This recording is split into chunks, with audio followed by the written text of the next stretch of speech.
Shalom saudara-saudara yang dikasihi Tuhan. Shalom. Saudara-saudara, hari ini adalah hari yang sama di mana Tuhan Yesus memulai karya yang terbesar bagi dunia ini. Untuk saya, untuk saudara semua. Semua hanya untuk menunjukkan bahwa kasih-Nya Tuhan Yesus adalah kasih yang sejati. Dan kasih-Nya Tuhan Yesus sungguh tidak ada duanya di dunia ini. Saudaraku yang dikasihi Tuhan, mari bersama-sama dengan saya, kita bangkit berdiri. Kita katakan bersama-sama, kita nyatakan kepada Tuhan bahwa sungguh kasih-Mu tiada duanya Tuhan.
mengucap syukur kepada Tuhan atas karyanya yang luar biasa dalam kehidupan kita.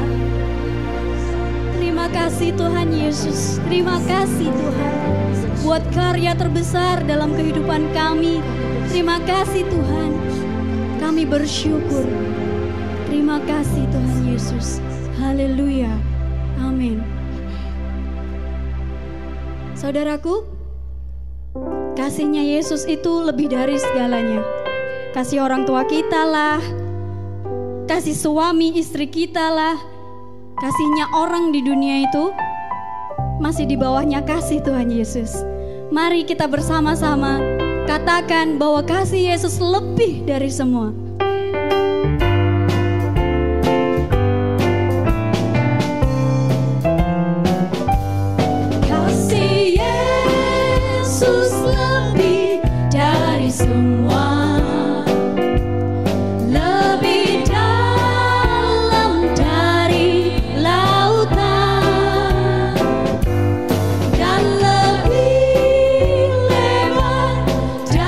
Samudra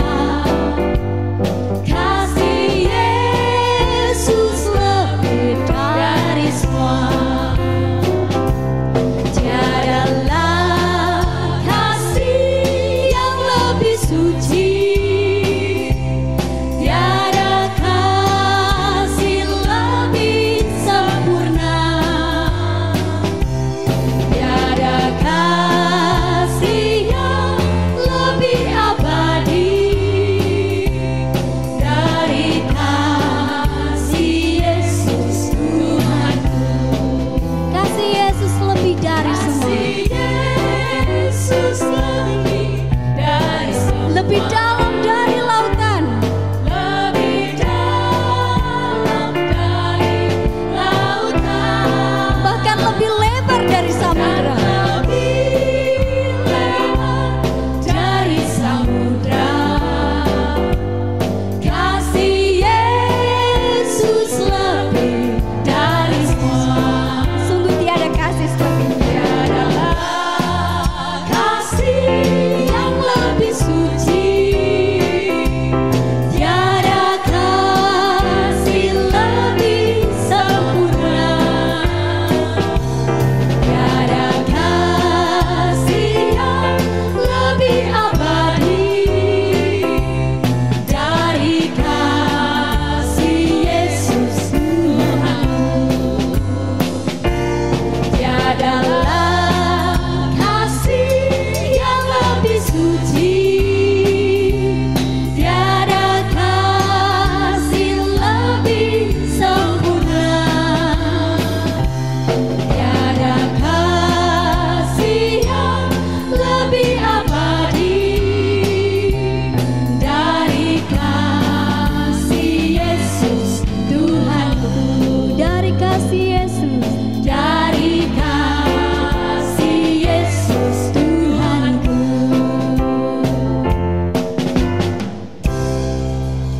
Saudara-saudara, silakan duduk.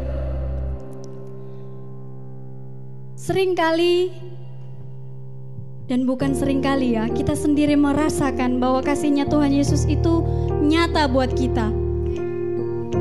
Tapi terkadang kita tidak sadar bahwa karena sesuatu yang lain kita menjual Tuhan Yesus. Saudara tahu, Tuhan Yesus sudah membuang dosa kita. Bahkan dibilang sejauh timur dari barat, Tuhan membuang dosaku. Seringkali kita tidak sadar kita melakukan hal yang membuat Tuhan Yesus sedih. Mari saat ini saudara ingat-ingat saat Tuhan Yesus ada di Taman Getsemani. Tuhan Yesus berdoa. Murid-muridnya lengah. Kita yang di sini bersama-sama dengan Tuhan berdoa bersama. Tuhan sudah membuang dosa kita jauh-jauh. Mari kita sadari bersama. Terima kasih Tuhan. Sejauh timur dari barat, Engkau membuang dosaku. Tiada kau ingat lagi pelanggaran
besar kasih-Mu Tuhan buat kami.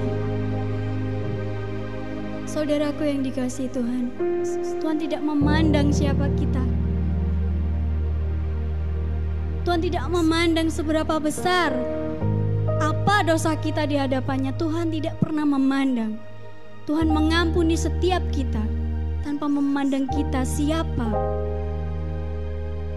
Saudara yang dikasihi Tuhan, mari dengan segenap hati kita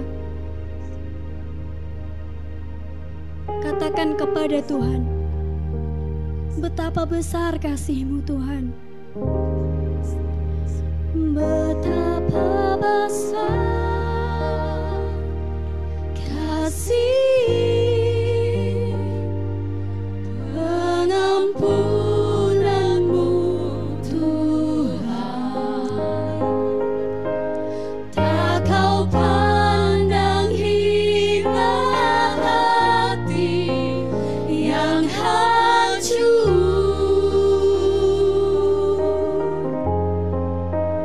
Ku berterima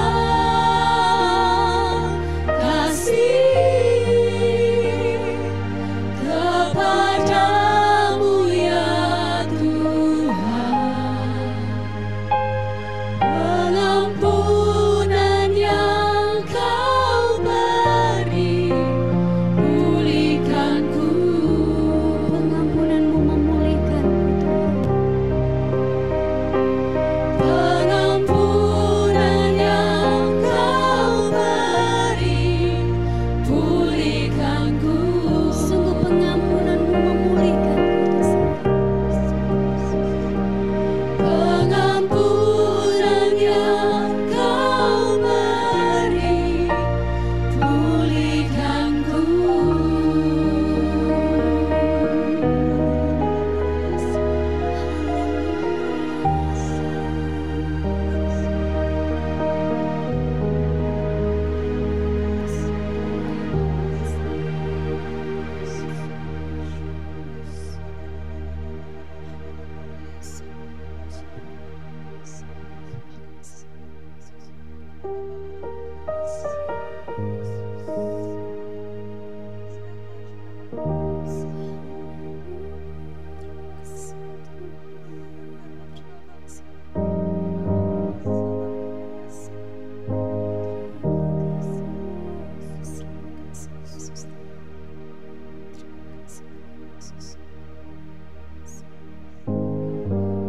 Bapa, terima kasih Tuhan.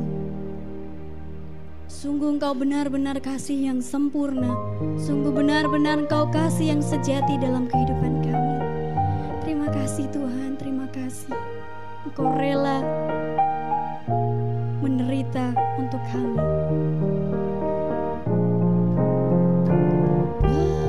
Betapa besar kasih Yesus padaku, agung kasih setianya,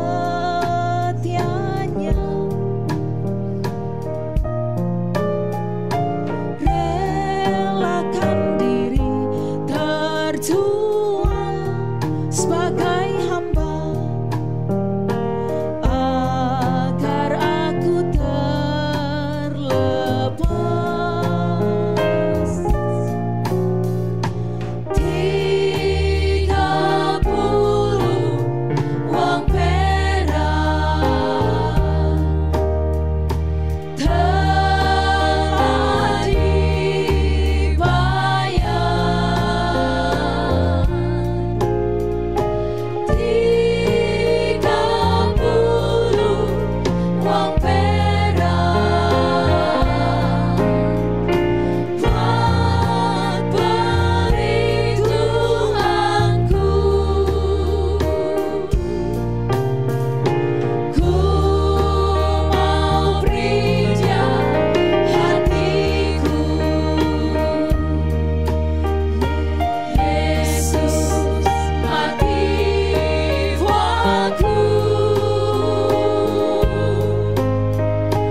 menjual dirimu untuk hal tak berarti,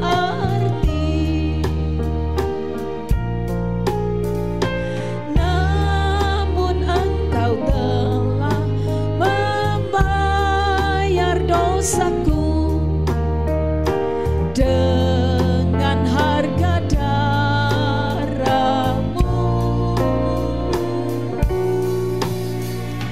30 uang perak telah dibayar. 30 uang perak buat dari Tuhanku. Ku mau beri dia hatiku. Yesus mati buatku, sebab ku tahu akan harganya yang Dia bayar buatku. Sebab ku tahu akan harganya yang Dia bayar buatku.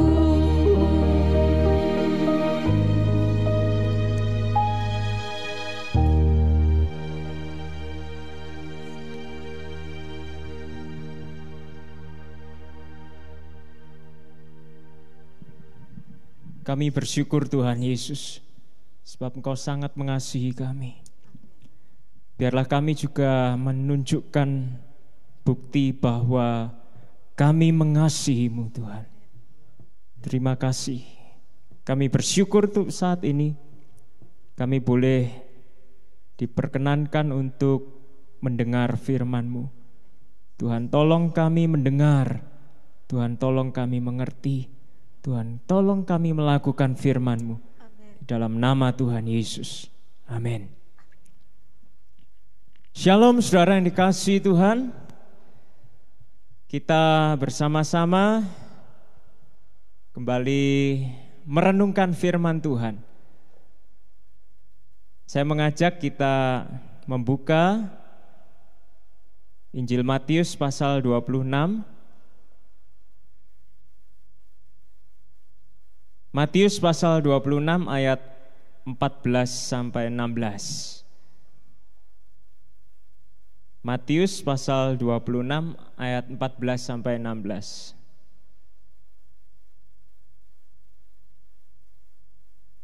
Kita baca sama-sama ya. Yudas mengkhianati Yesus.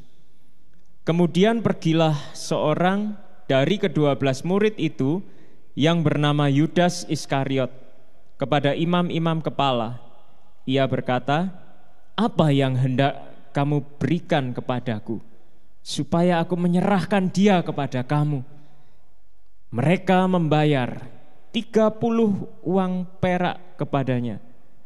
Dan mulai saat itu ia mencari kesempatan yang baik untuk menyerahkan Yesus. Saudara yang dikasihi Tuhan, siapa Yudas? Siapa Yudas? Yudas adalah orang pilihan Tuhan yang dipilih menjadi salah satu dari 12 rasul. Perhatikan, Yudas itu orang pilihan, saudara. Tidak main-main. Tiap hari bersama dengan Tuhan Yesus. Kemana saja Yudas ikut. Pada saat Tuhan Yesus mengutus ke-12 muridnya pergi ke kota-kota untuk memberitakan Injil, untuk mengusir setan, menyembuhkan orang sakit, Yudas ikut gak? Ikut. Yudas ikut, saudara. Tetapi yang sangat-sangat aneh pada saat ini adalah yang barusan kita baca. Yudas menginginkan uang, dan untuk mendapatkan uang tersebut dia jual Yesus, gurunya sendiri.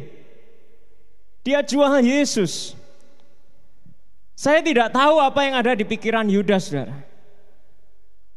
Rupanya kalau saya lihat Yudas itu ikut Yesus, ya, dia ikut Yesus.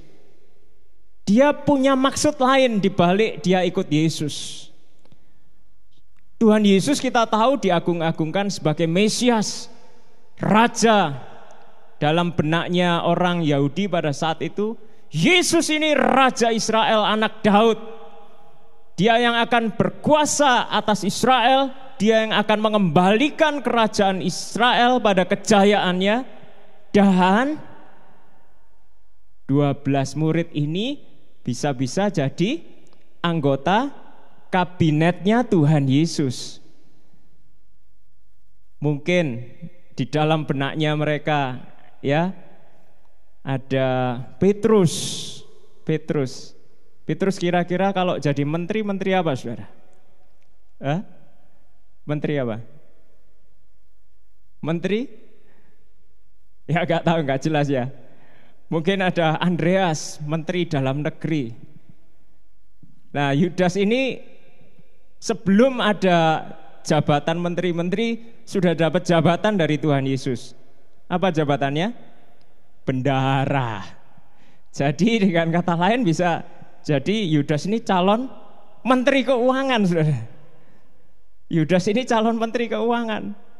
Makanya Yudas ikut Tuhan Yesus dengan maksud supaya dia suatu saat akan mendapatkan keuntungan yang lebih besar.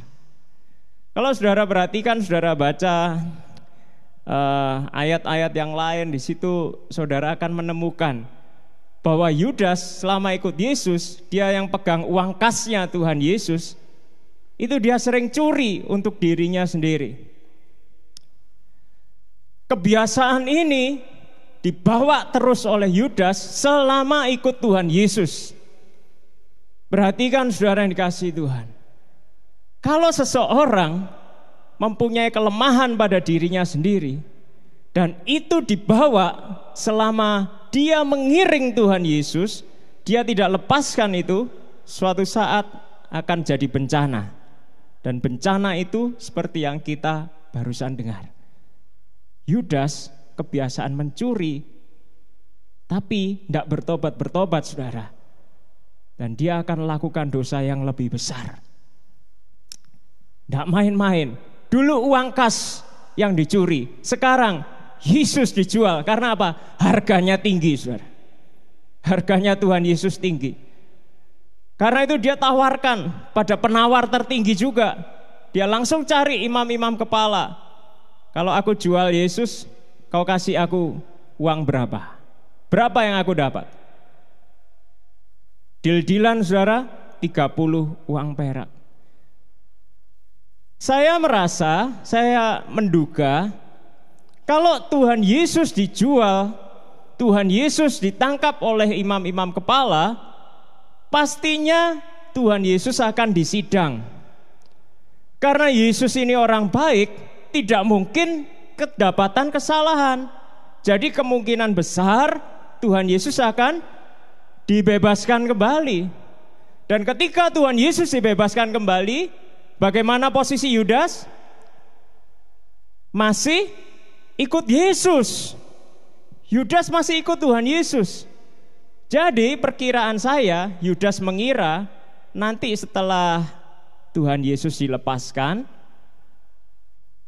Yudas tetap ikut Yesus.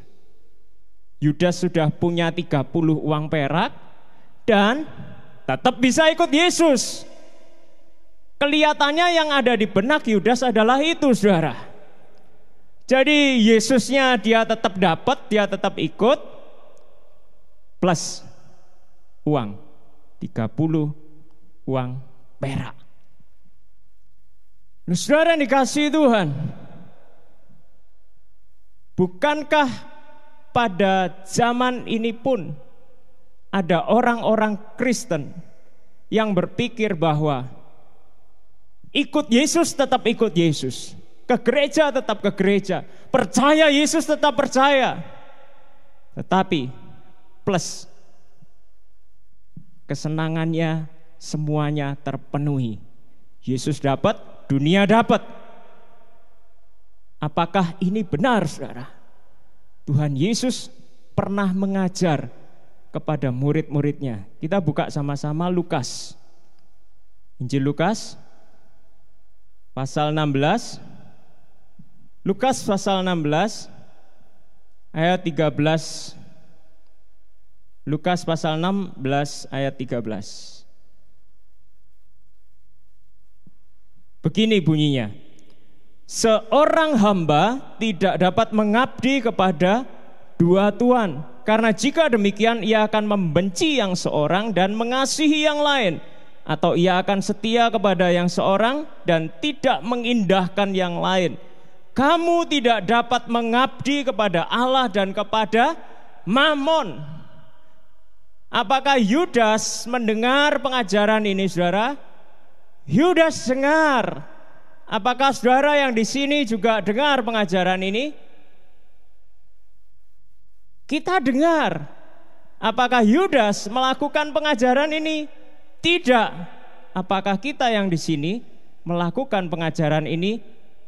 Saya harap semua katakan ya. Amin. Yudas tidak melakukan. Nah, kita tetap melakukan. Amin. Tuhan Yesus ini loh sudah terang-terangan ngomong, seorang hamba tidak dapat mengabdi kepada dua tuan. Tuhan Yesus pakai kata mengabdi. Mengabdi itu menjadi hamba, melayani. Tuhan Yesus sudah tegaskan, karena jika demikian ia akan membenci yang seorang dan mengasihi yang lain. Kita tidak bisa bermuka dua, saudara yang dikasihi Tuhan. Yudas pada waktu melakukan dosa kecil-kecilan, mungkin yang dia curi pertamanya uang kasnya kecil-kecilan, dia merasa, saya masih bisa mengasihi Yesus. Yudas tidak sadar bahwa sebetulnya dia tidak mengasihi Yesus, karena Tuhan Yesus bilang tadi apa? Jika demikian ia akan membenci yang seorang dan mengasihi yang lain. Yudas berpikir bahwa tindakannya ini tidak membenci Yesus. Padahal menurut Tuhan Yesus, apa yang dilakukan oleh Yudas sejak dahulu itu adalah tindakan dia membenci Yesus. Meskipun seolah-olah kelihatannya dia ikut Yesus, meskipun seolah-olah dia kelihatannya ikut memberitakan Injil, meskipun seolah-olah dia ikut menyembuhkan orang-orang sakit, meskipun seolah-olah dia usir setan-setan. Saudara yang dikasihi Tuhan, Yudas tidak sadar apa yang dia lakukan. Ternyata sebetulnya dia melakukan tindakan membenci Tuhan Yesus. Dia lebih mengasihi uang. Dia lebih mengasihi uang. Dia lebih senang melihat kantongnya tebal. Dan Yudas tidak menaruh kasih kepada Tuhan Yesus. Saudara yang dikasihi Tuhan, pada saat Yudas mendengar bahwa Tuhan Yesus ternyata dijatuhi hukuman mati, saudara tahu apa yang terjadi? Mari kita buka Alkitab kita. Saya mengajak kita kembali dalam Matius pasal 27. Matius pasal 27 ayat 3 dan seterusnya. Pada waktu Yudas yang menyerahkan dia melihat bahwa Yesus telah dijatuhi hukuman mati, menyesallah ia Lalu ia mengembalikan uang yang 30 perak itu kepada imam-imam kepala dan tua-tua dan berkata, aku telah berdosa karena menyerahkan darah orang yang tak bersalah. Tetapi jawab mereka, apa urusan kami dengan itu? Itu urusanmu sendiri. Maka ia pun melemparkan uang perak itu ke dalam bait suci, lalu pergi dari situ dan menggantung diri. Apa yang dikatakan oleh Tuhan Yesus menjadi kenyataan. Menjadi kenyataan. Yudas tadinya berpikir Tuhan Yesus dilepaskan, dia tetap bisa ikut Tuhan Yesus. Ternyata setelah dia tahu bahwa tindakannya salah, dia menyesal. Dan karena selama ini, selama dia ikut Tuhan Yesus, di dalam hatinya tidak dipupuk kasih akan Tuhan Yesus. Pondasi hidupnya Yudas ini lemah sekali. Pondasi rohaninya Yudas lemah sekali. Tuhan Yesus dulu sudah pernah mengingatkan, kalau kamu mendengar dan melakukan firman-Ku, maka kamu akan punya pondasi kehidupan yang kokoh. Pada saat banjir dan angin datang, engkau tidak akan roboh. Dan Yudas pada saat dia tahu hatinya dihantam, dia tidak punya landasan rohani yang kuat. Yang dia pikirkan hanya saya berdosa, saya berdosa, saya berdosa. Tidak ada pengampunan buat saya. Padahal Tuhan Yesus berkali-kali berkata pengampunan. Tuhan Yesus pernah mengajarkan tentang anak yang hilang. Dan Yudas tidak ingat semua itu. Apa yang dia lakukan? Dia gantung diri. Dia gantung diri. Itu menunjukkan bahwa Yudas sangat-sangat rapuh meskipun dia di dekat Tuhan Yesus. Saya keluar sedikit, saudara. Kalau saudara bandingkan Yudas dengan murid-murid yang lain, apakah murid-murid yang lain lebih baik dari Yudas? Tidak. Apakah Petrus lebih baik dari Yudas? Tidak, saudara. Petrus pernah menyangkal Yesus. Petrus pernah mengutuk Tuhan Yesus pada saat dia menyangkal Tuhan Yesus. Tetapi karena Petrus benar-benar mengasihi Tuhan, dan Petrus lebih punya pondasi rohani yang kuat, Petrus masih minta kesempatan untuk tetap bisa mengasihi Tuhan Yesus. Dan Petrus tetap hidup. Hidup Petrus dipulihkan, Petrus berbuah-buah banyak. Beda dengan Yudas. Yudas yang rapuh, dia mati, bunuh diri. Saya kembali lagi, saudara yang kasih Tuhan. Seringkali kita tidak menyadari, kita kelihatannya rajin ke gereja, kita kelihatannya rajin berdoa, kita kelihatannya rajin baca Alkitab. Yang menjadi pertanyaan, sungguh-sungguhkah engkau?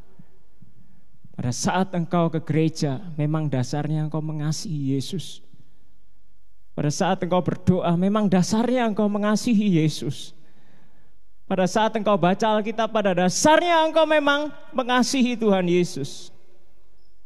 Ada orang-orang yang ke gereja, dasarnya bukan mengasihi Tuhan Yesus, tetapi supaya kelihatan sama orang lain bahwa dirinya, oh ini orang yang setia sama Tuhan. Ada orang yang rajin berdoa, tapi isi doanya cuma, Tuhan berkatilah aku. Bahkan dengan pedenya, berani-beraninya bilang, dalam nama Tuhan Yesus, aku klaim berkat Tuhan untuk diriku. Apa bedanya engkau dengan Yudas, saudara? Ada orang-orang yang baca Alkitab, tujuannya supaya dia menjadi pembicara yang hebat. Sekali khotbah, amplopnya tebel, saudara. Kita harus benar-benar jaga hati. Saudara, mari periksa diri saudara. Kita periksa diri kita sendiri. Kalau kita ikut Tuhan Yesus, apakah murni karena kita mengasihi Dia?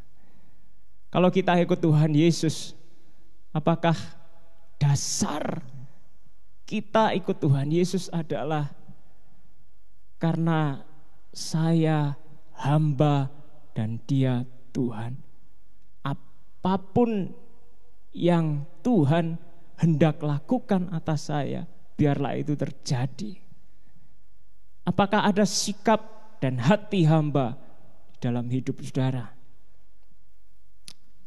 Mari murnikan hati saudara, murnikan hati. Kita harus selalu mengingat untuk membayar dosa kita, Tuhan Yesus korbankan nyawanya sendiri. Dengan kata lain, kita punya hutang nyawa sama Tuhan Yesus. Betul saudara? Kita punya hutang nyawa. Ada seseorang yang rela mati buatmu. Ada seseorang yang rela menderita untuk engkau. Apa balasan saudara? Sebagai orang-orang yang tahu diri dan tahu berterima kasih, seharusnya kita pun berkata kepada Tuhan, Tuhan, Kau sudah korbankan nyawamu, aku juga siap korbankan nyawaku. Aku akan korbankan segala kesenanganku untuk kesenangan Tuhan. Dengan penuh kesadaran, dengan penuh kerelaan, dengan penuh sukacita, aku tanggalkan segala hal yang tidak berkenan di hati Tuhan. Segala hal yang menghalangi aku untuk melayani Tuhan. Hari saudara yang dikasihi Tuhan, saya mengajak kita semua di hari ini, Kamis Putih, sama-sama yuk kita kuduskan hati kita, lebih dikuduskan lagi untuk Tuhan Yesus. Amin saudara. Mari bersama-sama kita renungkan firman Tuhan, renungkan kasih Tuhan. Dia yang begitu mengasihimu. Apakah engkau sungguh mengasihi Dia? Haleluya.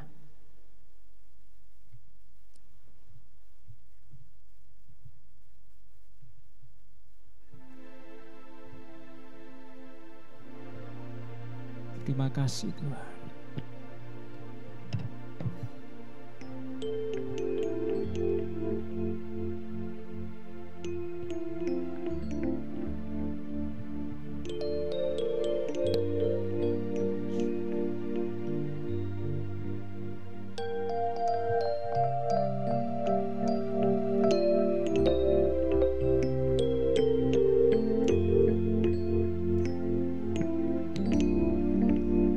Selalu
bersyukur Tuhan. Biarlah benar-benar Tuhan kami boleh menyadari bahwa Tuhan Yesus adalah karya terbesar buat kami. Biarlah ya Bapa, tolong kami untuk kami mempersembahkan hidup kami untuk Tuhan Yesus. Biarlah kehidupan kami boleh menyenangkan hatinya Tuhan Yesus. Terima kasih Tuhan Yesus, kami mau mengikut Engkau Tuhan. Dan kami tidak akan pernah menoleh ke belakang, tetapi kami akan maju terus. Kami mau mengikut Tuhan. Terima kasih Tuhan Yesus. Amin.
Semua pasti tidak akan ingkar ya. Amin. Saudara-saudaraku yang dikasih Tuhan, mari kita dengarkan pengumuman apa yang akan kita lalui, apa yang kita bersama-sama akan lakukan, maksud saya itu. Shalom Bapak Ibu. Hanya ada 2 pengumuman, yaitu yang pertama besok hari Jumat, yaitu Jumat Agung tanggal 10 April 2020 ada ibadah. Ibadahnya pada jam 18.00. Jadi Bapak Ibu bisa membuka di YouTube pada jam 18.00. Kita akan ibadah bersama dan di situ ada perjamuan kudus. Siapkan hatimu supaya sungguh-sungguh Bapak, Ibu, Saudara dan saya kita dapat menikmati perjamuan kudus, lambang persekutuan kita dengan Tuhan. Lalu yang kedua, pada hari Minggu tanggal 12 April 2020 ada ibadah Paskah. Kita pun akan kembali bersama-sama di pukul 07.15 ya. Jadi jangan lupa 07.15 kita ketemu di ibadah Paskah. Dan juga untuk anak-anak sekolah minggu ya, anak-anak sekolah minggu juga akan beribadah di waktu yang sama dengan hari Minggu, yaitu 09.30 atau setengah 10 pagi. Itu saja pengumuman pada hari ini. Tuhan Yesus memberkati. Saudara-saudara, saya undang semuanya untuk bangkit berdiri. Kita akan menerima berkat Tuhan. Kalau ku hidup bagimu, hatiku tenang menyembahmu. Dunia tak bisa menjauhkanku dari kasih-Mu. Selama ku hidup, aku mau hidup bagimu Tuhan. Mari kita ikrarkan itu sekarang. Aku akan tetap selalu memandangmu Tuhan. Dunia tak bisa menjauhkanku dari kasih-Mu. Mari sekali lagi kita nyanyikan bersama-sama. Selama ku hidup bagimu, hatiku tetap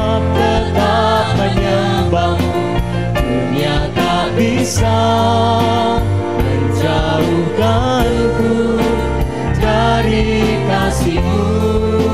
Selama ku hidup, ku hidup bagimu. Mataku tetap memandangmu. Dunia tak bisa menjauhkanku dari kasih-Mu. Terima kasih Tuhan. Berkatilah kami semua dengan hati yang tulus untuk senantiasa mengiring Tuhan Yesus. Berkati kami dengan mata yang senantiasa tertuju kepadamu Tuhan. Berkati setiap jemaat-Mu supaya menjadi jemaat yang tulus dan kudus di hadapan Tuhan, yang senantiasa menyenangkan hati Tuhan. Haleluya. Amin.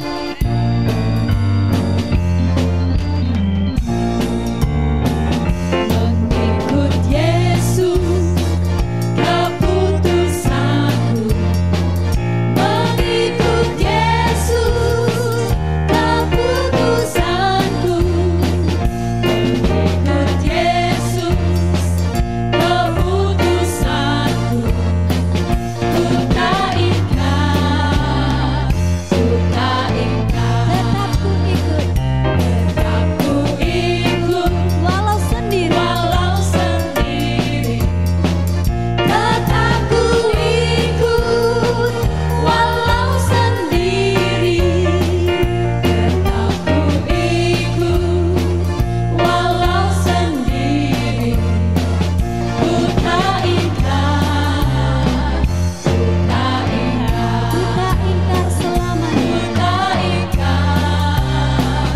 selamanya. Selamat bersekutu, Tuhan Yesus memberkati.